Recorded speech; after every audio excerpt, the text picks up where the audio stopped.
जुड़वा शहरों रावलपिंडी इस्लामाबाद की समाजी शख्सियत फ़ारूक खोखर ने जमीयतुल उलमा इस्लाम JUI फी में शमूलियत का फैसला कर लिया। बाकायदा शमूलियत का ऐलान मौलाना फजल रहमान से मुलाकात के बाद किया जाएगा। फ़ारूक खोखर 18 जुलाई को डेरा ताजी खोखर में मौलाना फजल रहमान की मौजूदगी में JUI फी में शामिल होंगे। फ़ारूक खोखर JUI में शमूलियत के बाद बाकायदा इस्लामाबाद से अपने सियासी कैरियर का आगाज़ करेंगे।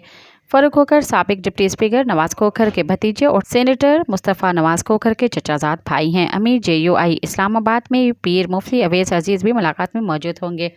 ख्याल रहे कि फ़ारूक खोखर खत्ते पटोहार के जानी मानी शख्सियत ताजी खान खोखर मरहूम की साहिबजादे हैं। उनकी जानिब से अपने फेसबुक पेज पर एक पैगाम में कहा गया है कि 18 जुलाई बरोज़ जुम्मा मौलाना फजल रहमान की मौजूदगी में डेरा ताजी खान खोखर पर शाम 4 बजे प्रेस कॉन्फ्रेंस की जाएगी, जिसमें वो बाकायदा जमीयतुल उलमा इस्लाम में बाकायदा शमूलियत का ऐलान करेंगे। सब्सक्राइब कयो अवामी न्यूज़ HD के ताज़ा तरीन ख़बरुन ला ॾिसंदा रहो अवामी न्यूज़ HD।